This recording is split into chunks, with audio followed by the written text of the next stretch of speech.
After 3 days of hopeless searching, just as the old veteran was about to collapse, his only friend suddenly returned from the mist. But instead of leading him home, the dog let out an urgent bark and ran back down an unknown trail. Trusting him, the veteran staggered after, only to stand frozen before an unbelievable sight in an isolated canyon. Half submerged in the water was a giant warplane, a secret that had been buried for 80 years. He had no idea that this discovery would awaken dangerous forces and a past that people would do anything to keep hidden. Please support us by subscribing to the channel. Where are you listening to this story from? The mist in this corner of Oregon was a living thing. It rolled down from the coastal range in silent, gray waves, swallowing the tops of the Douglas firs and leaving the world feeling soft, muffled, and ancient. It clung to Arthur Corrigan's small cabin like a shroud, beating on the windows and dampening the worn wood of the porch steps. For Art, this quiet isolation was a necessary medicine. The fog muted the sharp edges of the world, and sometimes the sharp edges of his memory. He was a man shaped by echoes. In his late 40s, Art was tall and lean, with a wiry strength that had settled into his bones after a lifetime of discipline. His short brown hair was surrendering to gray at the temples, and his face was a roadmap of a life lived hard. There were lines etched around his eyes and mouth, testament to suns harsher than Oregon's and worries deeper than most could imagine. But beneath the weathered exterior, his eyes, the color of a stormy sea, held a profound and weary kindness. He had seen enough of the world's clamor. Here, in the silence of the forest, he sought peace. A wet nose nudged his hand, pulling him from his thoughts. Art looked down at the magnificent creature by his side. Ghost. The name had been a perfect fit from the moment he saw him at the shelter 2 years ago. A 3-year-old German shepherd, Ghost's coat was a striking, almost ethereal blend of silver, gray, and white, making him seem like a phantom in the perpetual mist. He was fiercely intelligent, his amber eyes missing nothing, and his loyalty to Art was absolute. More than a pet, Ghost was an anchor. When nightmares filled with the thunder of distant lands came to steal Art's breath, the dog would press his heavy body against him, a warm, living weight that pulled him back from the brink. Ghost was his only real companion, the steady heartbeat that shared his solitude. Art ran a hand over the dog's head, scratching behind his ears. "Just you and me, boy," he murmured, his voice a low rumble. Ghost leaned into the touch, his tail giving a slow, contented thump against the floorboards. In these quiet moments, the fractured pieces of Art's world felt whole. The peace was shattered that afternoon. The sky, which had been a placid gray, began to curdle, darkening to a bruised purple. The wind started as a whisper through the pines, then grew into a howl, rattling the window panes of the small cabin. Ghost began to whine, a low, anxious sound deep in his chest. He paced the length of the room, his claws clicking nervously on the wood floor, his ears pinned flat against his noble head. Art tried to soothe him. He knelt, speaking in the calm, steady tones he'd once used to reassure young Marines. "Easy, boy. It's just noise. We're safe in here." But the storm was a primal force, one that logic could not tame. Then it came. A flash of lightning bleached the world white for a split second, followed by a crack of thunder so violent it seemed to split the very heavens. The sound was a physical blow. Simultaneously, a heavy branch from an old fir tree crashed down somewhere nearby with a sickening thud. It was too much. In a single fluid motion of pure terror, Ghost bolted. He shot past Art's outstretched hand, a blur of gray and white fur, and flung himself against the cabin door, forcing it open. Before Art could even shout his name, Ghost was gone, swallowed by the torrential rain and the raging forest. For a heartbeat, Art stood frozen. The image of his dog's panicked eyes burned into his mind. Then, a cold dread, more terrifying than any storm, seized him. He grabbed his worn rain slicker and a heavy flashlight from a hook by the door and plunged out into the maelstrom. The wind tore at him, and the rain was like 1,000 icy needles against his skin. The old injury in his leg, a souvenir from a lifetime ago, flared with a sharp, familiar pain. He pushed it all aside. "Ghost!" he bellowed, his voice raw, but the storm devoured the sound. "Ghost!" The search was a blur of misery. That first night bled into the next day, and the day after that, the storm eventually subsided, leaving behind a wounded, dripping world. The forest floor was a treacherous bog of mud and fallen branches. Art moved through it like a man possessed, his every waking moment consumed by one singular purpose. He barely ate, his throat too tight with anxiety to swallow. He didn't sleep. Closing his eyes only brought images of Ghost, alone, hurt, and terrified. The silence that he had once cherished now became his tormentor. Every snap of a twig made his head whip around in frantic hope. Every rustle of leaves that was not his dog felt like a mockery. He was alone, truly alone, and the weight of it was crushing. By the third day, desperation was giving way to a ragged, soul-crushing despair. Art's body ached, his legs screamed in protest, and his voice was hoarse from calling a name that was never answered. He slumped against the trunk of a massive moss-covered cedar, the fight draining out of him. Rainwater dripped from the brim of his hat. He was soaked, cold, and utterly defeated. He whispered his dog's name one last time, the sound, a broken prayer. He didn't know how long he sat there, lost in a fog of grief. But then, through the trees, came a sound, a single, faint bark. Art's head snapped up, his heart hammering against his ribs. Was it his mind playing tricks on him? He held his breath, listening. There it was again, closer this time. Hope, fierce and desperate, surged through him. He pushed himself to his feet and stumbled in the direction of the sound. And then he saw him. A flash of gray and white moving through the ferns. Ghost, Art breathed, relief washing over him in a dizzying wave.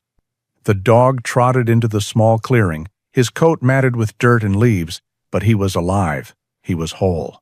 He bounded toward Art, whining and licking at his hands. For a moment, Art just held him, burying his face in the dog's damp fur, the dam of his control finally breaking. But the reunion was cut short.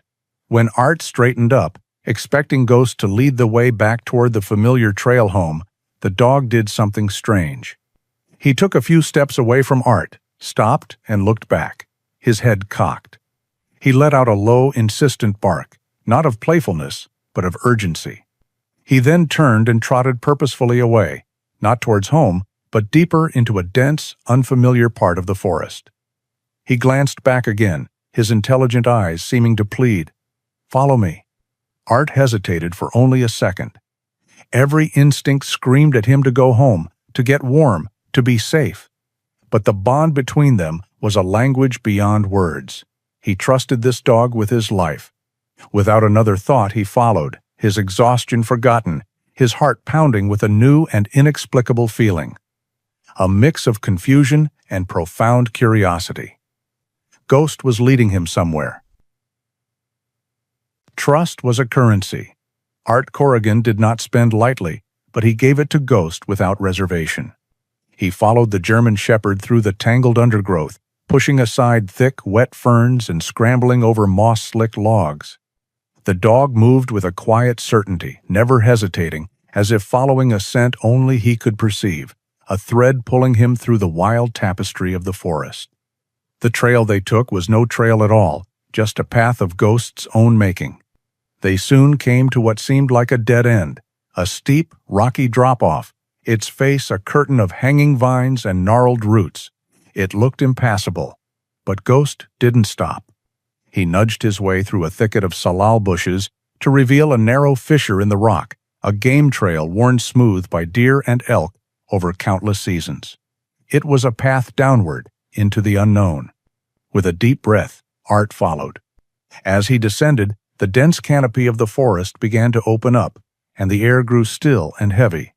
He stepped out from the narrow path onto level ground and found himself in a place that felt utterly disconnected from the world above. It was a deep, bowl-shaped canyon, and it was eerily silent. The cacophony of the forest was gone. replaced by a profound quiet broken only by the drip of water from mossy ledges. Sunlight struggled to pierce the gloom, filtering down in hazy cathedral-like shafts. At the far end of the canyon, Art saw the cause of its isolation. A colossal wall of earth, rock, and splintered trees formed a natural dam, the unmistakable scar of a massive landslide that must have occurred decades, if not a century ago. The event had sealed this place off, creating a small, hidden lake, its surface as dark and still as polished glass. Art's gaze swept across the tranquil scene, a strange unease settling in his gut. The place felt sacred and profoundly lonely. His eyes traced the shoreline, and that's when he saw it. A line. It was too straight, too perfect to be a fallen log or a trick of the light. It started near the bank and disappeared into the dark water. His heart began a slow, heavy drumbeat against his ribs. He walked closer, his boots sinking into the soft, damp earth. The shape beneath the water resolved itself, and the breath caught in his throat. It was a wing. A vast metal wing entombed in a thick shroud of green moss and trailing weeds. His disbelieving eyes followed its immense length to where it joined a colossal fuselage, its cylindrical shape mostly submerged. Farther out, the tail of the craft jutted from the water at a stark, broken angle. It was an airplane, a metal behemoth, a leviathan resting in a watery grave, hidden from the eyes of the world. A chill that had nothing to do with the damp air crept down Art's spine. This did not belong here. A primal curiosity, stronger than his exhaustion or his unease, pulled him forward. He left Ghost on the bank, the dog whining softly, sensing the strange solemnity of the discovery.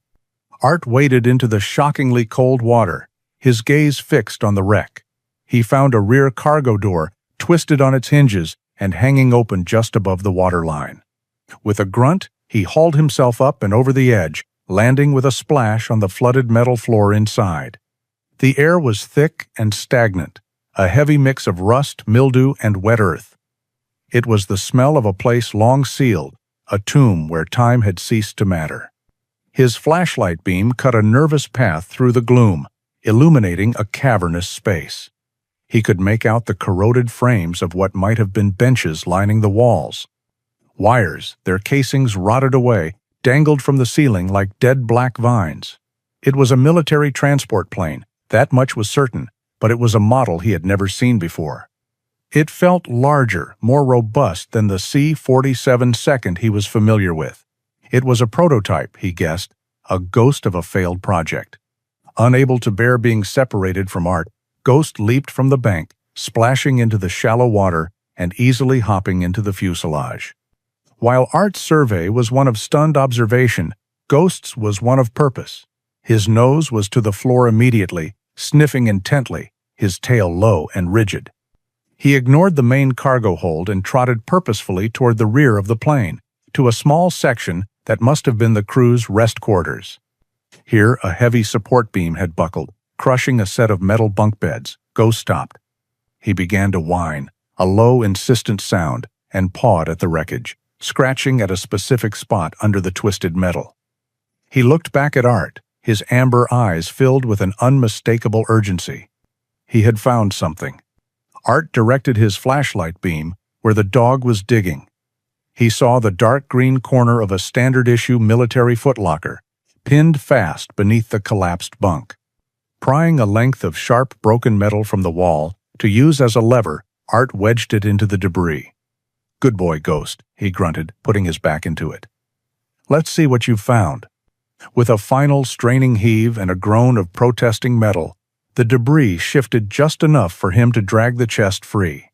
The lock was rusted solid, but a few heavy blows from his makeshift lever broke it open. He lifted the heavy lid. Inside, miraculously preserved by the remains of a rotting oilskin wrap, was a collection of personal effects. His fingers, trembling slightly, first found a pair of tarnished dog tags on a chain. He held them up to the light, wiping away decades of grime. The letters were stamped deep into the metal. L.T. Harker. Beneath the tags was a small stack of photographs, the images faded and water-damaged, and a thick, leather-bound journal. Art opened the journal carefully. The pages were stiff and warped, but the ink, written in a neat, concise hand, was still legible. It was a life, a story, sealed in a metal box and hidden in the heart of the forest, waiting. Waiting for a lost dog to lead a weary man to its resting place. The journey back to the cabin was a surreal trek through a world that looked the same but felt irrevocably changed. Art moved on autopilot, his mind replaying the sight of the submerged giant, his pocket heavy with the weight of the dog tags and the journal. Ghost trotted faithfully at his side, occasionally nudging his master's hand as if to reassure him that he was not dreaming. The familiar comfort of his home offered little solace. The silence was no longer peaceful. It felt charged, expectant. He carefully laid his discoveries on the worn pine table that served as his desk, his dining table, and his entire world center. The tarnished dog tags of L.T. Harker, the small, water-stained photographs of a smiling woman and 2 young children, and the leather-bound journal. Ghost rested his head on Art's knee, a warm, grounding presence in the suddenly alien atmosphere of the room. For hours, Art sat with the relics. He gently separated the damp, stiff pages of the journal. The handwriting belonged to a man named Thomas Harker, the plane's flight engineer. It began with dry, technical notes about engine performance and fuel consumption, but as the pages turned, a person emerged. He wrote of the relentless Oregon rain, of his pride in being part of a top-secret project, of his deep love for his wife Mary and his children. The final entries were brief, hurried. He mentioned engine trouble, a sudden violent storm, and a growing sense of foreboding. The last sentence was a scrawled, unfinished thought. Losing altitude fast, the mountains. A profound sense of duty settled over Art.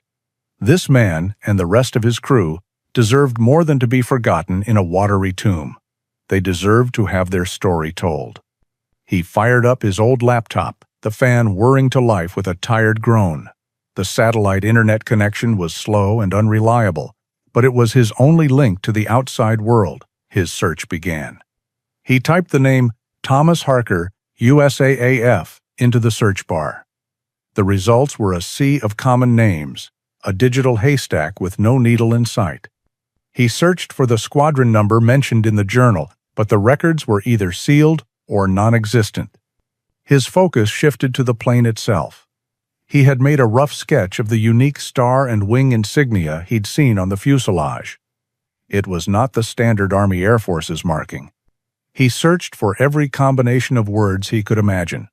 World War II prototype transport, experimental cargo plane Oregon, secret military aircraft. Each search was a dead end. It was as if the aircraft had been scrubbed from history. Frustration mounting, he sought a different path. He found a niche online community, a forum called Wings of History, known for its serious, dedicated members, many of them professional historians and retired military personnel. After a moment's thought, he created an anonymous account with the username Oregon Observer. He composed his post with the careful precision of a man defusing a bomb. He did not mention the location. He wrote only of finding the wreckage of a large, unidentified World War II-era transport plane in a remote, mountainous region. He described the unusual insignia and asked if anyone recognized it. As an afterthought, he added, the name Harker was found on site. He uploaded a single, heavily cropped photo of a corroded instrument panel, deliberately obscuring any defining features, and clicked the post button, his heart pounding. The response was faster and more intense than he could have ever imagined. His post, which he assumed would be met with skepticism, ignited a small firestorm. Within an hour, dozens of replies appeared. Many dismissed him as a hoaxer. Others debated the design of the panel, arguing over rivets and dial placements. Then came the first private message. The sender's username was Dr. Evelyn Reed. Her public profile identified her as a military historian and author, specializing in declassified aviation projects from the Second World War. Her message was different. It was calm, professional, and radiated intelligence. Observer, it began, what you have described matches the scattered whispers I have spent years chasing. There are rumors of an experimental long-range transport, codenamed Albatross, that disappeared during a test flight in the Pacific Northwest in late 1944. All records of the project were subsequently sealed or destroyed. The name Harker is also familiar. I believe your discovery may be of immense historical significance. I urge you to proceed with caution. If you are willing to share more, I can promise absolute discretion and whatever resources I have at my disposal. A sliver of hope cut through Art's unease. He was not alone. Someone believed him. But his relief was short-lived. A second private message notification popped up, then a third. These were from newly created accounts with no posting history. Their tone was not one of curiosity, but of command. The first was blunt. "We have seen your post. Provide coordinates immediately. This is a matter of government property." The second was more sinister. "You are meddling with things you do not understand. Some wreckage is best left where it lies. Walk away and forget what you saw. For your own good." Art stared at the screen, a chill creeping into his bones. The stark contrast between Dr. Reed's scholarly inquiry and the blunt, anonymous threats was terrifying. He looked from the menacing words on the screen to the dog tags lying on his table. This was no longer just about honoring a forgotten crew. He was being warned off. He was being threatened. He slowly closed the laptop, the soft click echoing the sudden closing of a door in his mind. The feeling was unmistakable, a cold certainty that settled deep in his gut. This plane wasn't just lost to a storm. It had been deliberately buried by history, and someone, somewhere, wanted it to stay that way forever. Sleep did not come easily to Art. He spent the night in his worn armchair, the cold weight of L.T. Harker's dog tags in his hand, his old hunting rifle leaning against the wall nearby. He had not responded to any of the messages, neither the historian's offer of help nor the agent's threats. To reply was to engage, and he needed to think. Every creak of the cabin, every rustle of leaves outside, sent a jolt of adrenaline through him. He felt exposed. Ghost, ever attuned to his master's state, did not settle either. The dog lay at Art's feet, but his sleep was fitful, punctuated by low whines and the occasional twitch of his ears, listening to the secrets of the night. The morning brought no relief, only a cold, persistent drizzle that matched the gloom in Art's soul. He was cleaning the rifle, a methodical, calming ritual from a lifelong past, when a new sound broke the forest's quiet rhythm. It was the low hum of a car engine, approaching slowly, unnaturally, up his long, muddy track. No one ever drove up here. Not hunters, not rangers, not even the rare delivery truck. Ghost heard it too. He rose to his feet in a single fluid motion, a low growl already vibrating in his chest. Art moved to the window and peered out. A clean black sedan, utterly alien in this rugged world of mud and pine needles, was parking where the track ended near his cabin. The polished chrome gleamed dully in the gray light. Two men emerged. They were exactly as out of place as their vehicle. Both wore dark, tailored suits that the damp Oregon air seemed to hesitate to touch. Their expensive leather shoes, impractical for the terrain, sank slightly into the soft earth with every step. The first man was tall and broad-shouldered, his hair cut in a severe military style. His face was placid, almost blank, giving nothing away. The second was leaner, with a sharp, intelligent face and pale, watchful eyes that scanned the cabin, the yard, and Art himself with unnerving intensity. Art opened the door before they could knock, stepping onto the porch to meet them. He would not have them in his house. Ghost stood beside him, a silent gray and white statue of suspicion, the growl in his chest now a low, continuous rumble. "Arthur Corrigan?" the tall man asked. His voice was smooth, a practiced, frictionless baritone. It was the voice of a man used to being listened to. Art simply nodded, his face unreadable. "My name is Agent Foster," the man continued, gesturing vaguely to his sharp-eyed partner. "This is Agent Cross. We're with the Department of Historical Records and Preservation. We have reason to believe you may have come across an item of historical significance on federal land. Art's military training, long dormant, surfaced with sharp clarity. He assessed them not as historians, but as threats.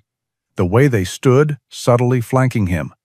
The way their jackets hung, just a little too stiffly, suggesting holstered equipment beneath. The way their eyes never stopped moving. These were not archivists.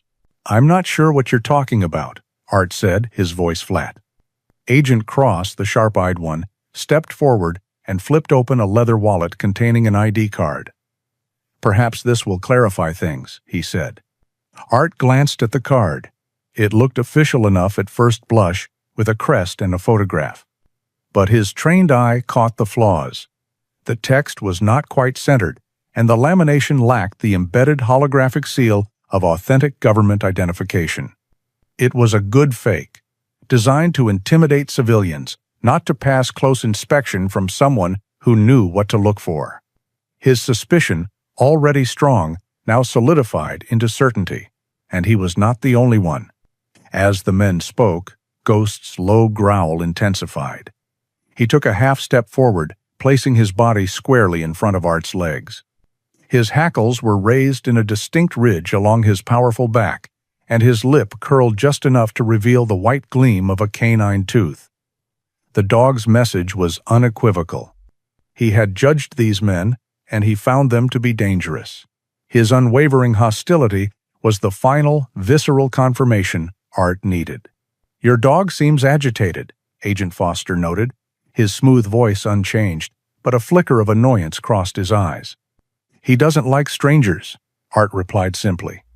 A tense silence descended, broken only by the sound of the rain and Ghost's menacing growl. The men's facade of polite inquiry was beginning to crack under the weight of Art's silent refusal to cooperate. "Mr. Corrigan," Agent Cross said, his voice losing its artificial warmth and turning colder, "let's be direct. An unauthorized digital report was made concerning a military wreck. Such sites are classified. Any artifacts recovered are government property. We are here to secure the site and retrieve any materials you may have removed. This is my land," Art stated, which was only partly true, but it was the line he had chosen. "Jurisdiction in these matters can be very complex," Foster countered smoothly. "Cooperation is always the simplest, cleanest path for everyone involved. We would hate for this to become complicated." It was the same veiled threat from the online messages, now delivered in person. The air on the small porch felt thick, heavy with unspoken consequences. Art held their gaze, his own face a mask of calm resolve. He would not be intimidated. He had faced down far worse men than these. Seeing they had reached an impasse, the two agents exchanged a brief, almost imperceptible glance. Foster's placid expression returned. "Very well," he said, as if concluding a business negotiation. "We appreciate your time. We'll be in touch." They turned and walked back to their car without another word. Art and Ghost watched until the black sedan had disappeared back into the mist and the sound of its engine had faded completely. He placed a hand on his dog's head, and the growling finally subsided. He knew with a cold, chilling certainty that they would be back, and when they returned, they would not be asking. The secret he had unearthed was no longer just a piece of history. It was a live threat, and the clock was ticking. The silence left by the black sedan was heavier and more threatening than its presence had been. Art knew he was out of time. Those men were not archivists. They were hounds, and they had caught the scent. They would be back, not with false IDs and veiled threats, but with the full force of whatever shadowy organization they represented. He looked at the journal and the dog tags on his table. They were a man's story, but they weren't proof of a cover-up. He needed something more, something undeniable. He needed the plane's own secrets. "One last time, boy," he said grimly to Ghost, who was watching him with intelligent, worried eyes. "We have to go back." He moved with a renewed purpose, the lethargy of the past few days burned away by the cold fire of adrenaline. He was no longer a hermit hiding from the world. He was a soldier on a mission. He packed a small canvas bag with a crowbar, rope, and the waterproof pouch he'd used before. Within minutes, he and Ghost were moving swiftly through the forest, back toward the hidden canyon. The wreck was just as he had left it, a silent, brooding monument in the still water. Wasting no time, Art waded in and hoisted himself into the fuselage. The damp, metallic air felt familiar now. He made his way directly to the cockpit, the cramped space where the pilots had met their fate. He searched with a desperate intensity, his fingers probing every surface, prying at loose panels, checking beneath the corroded frames of the seats. He found nothing but rust and decay. A knot of frustration tightened in his stomach. Had he been wrong? Was there nothing else to find? It was Ghost who proved him wrong. The dog, who had followed him into the wreck, pushed past him into the tight confines of the cockpit. He stopped directly behind the pilot's seat, sniffing intently at a section of the bulkhead that appeared to be solid, seamless metal. He whined, then let out a single sharp bark, striking the panel with his paw. "What is it, boy?" Art murmured. He ran his hand over the cold metal. It was smooth, solid, but he trusted the dog's instincts more than his own eyes. He examined the panel again, his fingers tracing every inch. He found it, a tiny, almost invisible hairline seam he had missed before. Using the tip of his knife, he carefully worked it into the crack and pried. With a soft click, a hidden latch released, and a small door swung open. Inside the small dark compartment sat a thick leather satchel, remarkably preserved. His hands trembled as he pulled it out. It was heavy, stiff with age. He unbuckled the straps and opened the flap. The document on top was stark and chilling. A single stamp in faded red ink read "Top Secret." Beneath it, the title, "Operation Starlight, Mission Briefing." He sank back on his heels, his flashlight beam trembling. He carefully lifted the top pages. They were filled with technical schematics for a piece of equipment he didn't recognize, some kind of advanced radio beacon. There were flight charts showing a bizarre, roundabout path across the United States before heading out over the Pacific, a route designed to avoid all standard military air corridors. The mission was clear: to secretly transport this special package and its engineering team to the Pacific Theater. Tucked at the back was a final, hastily written report from the pilot. It spoke of sudden, catastrophic engine failure in an unforecasted ice storm over the Oregon mountains. It was not enemy action. It was a tragic, fatal combination of mechanical failure and the overwhelming power of nature. A sharp, frantic bark from outside the plane shattered the silence. Art's head snapped up. His blood ran cold. He heard voices, clipped and professional. The slosh of boots moving through water. They were here. He shoved the entire satchel into his canvas pack, his heart hammering against his ribs. He crept to a shattered window and peered out. 4 men, dressed in dark tactical gear and carrying rifles, were spreading out in a loose formation, closing in on the wreck. These were not the men in suits. This was the cleanup crew. His training, decades old but never forgotten, took over. His mind became a field of cold, clear calculation. He scanned his surroundings. Escape, diversion, chaos. He spotted a tangled mass of heavy electrical cables hanging from the ceiling near the main cargo door. Below it on the floor lay a heavy, jagged sheet of torn metal. Working with frantic speed, he looped a cable around the metal sheet, hoisted it a few feet into the air, and rigged a simple tripwire across the entrance. It was crude, but it would be loud and unexpected. The men were closing in. He looked at Ghost, who was poised and alert, waiting for a command. Art pointed to the far side of the plane, away from the approaching men. "Go, Ghost, go, bark," he whispered, his voice a low, urgent hiss. The dog was a flash of gray lightning. He leaped from an opening on the far side of the fuselage and sprinted into the trees, barking with a frantic, explosive energy that echoed through the canyon. "Over there!" one of the armed men shouted. "I see something! Go!" 2 of the men immediately broke off from the group, crashing through the underbrush in pursuit of the decoy. It was the opening Art needed. The remaining 2 men advanced on the cargo door, rifles raised. The first man stepped inside, and his boot snagged the tripwire. The heavy sheet of metal crashed to the floor with a deafening metallic scream. The man yelled in surprise, stumbling backward into his partner. In that single perfect moment of chaos, Art moved. He slipped out of a small maintenance hatch on the opposite side of the wreck, dropping silently into the waist-deep water. He used the immense bulk of the fuselage as cover, moving with a speed and stealth he hadn't known he still possessed. By the time the men recovered their composure, he was gone, melting into the dense green labyrinth of the forest. The truth of Operation Starlight clutched tightly in his pack. Art didn't return to his cabin. He and Ghost moved through the forest for hours, circling back on their trail, using every bit of fieldcraft he possessed to ensure they weren't being followed. He made his way to a small, sleepy town hours away, a place with a single diner and a post office. There, he made a call from a public payphone.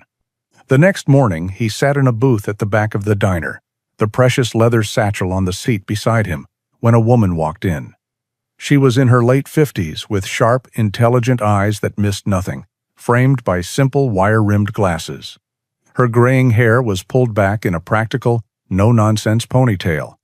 Dressed in sturdy hiking boots, cargo pants, and a waterproof jacket, she looked ready for the field, but she carried herself with an air of unshakable academic authority. This was Dr. Evelyn Reed.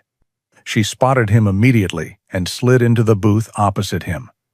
"Mr. Corrigan, I presume," she said, her voice calm and direct. "You've been through quite an ordeal."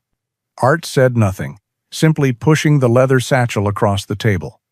Dr. Reed opened it, her professional composure melting into sheer awe as she laid eyes on the Operation Starlight file. She handled the documents with the reverence of a priest handling a holy relic. She read for nearly an hour in silence, her expression shifting from fascination to grim understanding. They were carrying an advanced RDF prototype, she murmured, almost to herself. A direction finder. It could have changed the game in the Pacific. No wonder it was buried so deep. She finally looked up, her eyes locking with his. "This is the find of a lifetime. But it's dangerous. Those men won't stop." "I know," Art said, his first words to her. "But they operate in the shadows," she continued, a steely resolve in her voice. "Our best defense is to drag this entire thing into the light. I can make some calls. Get the right people involved. Legitimate authorities. The National Museum of the Air Force. People who can't be intimidated. We will recover that plane." Weeks later, the hidden canyon was transformed. The quiet sanctuary was now a carefully managed hub of activity. Engineers in hard hats, historians with notepads, and a handful of trusted journalists moved with quiet purpose. A massive twin-rotor heavy-lift helicopter, a modern titan of the sky, hovered over the lake, its downdraft whipping the dark water into a churning frenzy. Art watched from a high ridge overlooking the scene, Ghost sitting calmly at his side, a silent observer to the history they had set in motion. Thick straps, like the arms of giants, were secured around the fuselage of the Albatross. Then, with a deep, straining groan of protesting metal, the plane began to rise. Water poured from it in streaming curtains as it was slowly, majestically lifted from its watery tomb of 80 years. For the first time since 1944, sunlight bathed its entire frame, revealing the full scale of its grandeur and its decay. It was a moment of triumph, a ghost finally being raised into the light. But the shadows had not yet fled. As the plane cleared the canyon walls, a convoy of black sedans appeared on the makeshift access road below. Agent Foster and Agent Cross emerged, this time flanked by men in expensive suits who carried briefcases instead of weapons. They marched toward the command tent, brandishing documents, their faces masks of cold fury. They cited national security, produced official-looking stop-work orders, and demanded the operation cease immediately. Dr. Reed met them head-on.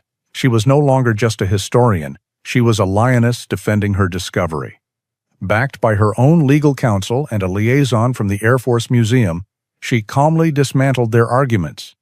The news cameras, which had been focused on the plane, now turned to the confrontation on the ground. The agent's power, which relied on secrecy and intimidation, withered under the bright, unforgiving glare of public scrutiny. Defeated, they retreated to their cars, their threats turning to empty air. From his vantage point, Art watched the entire exchange. He felt no fear, no anxiety.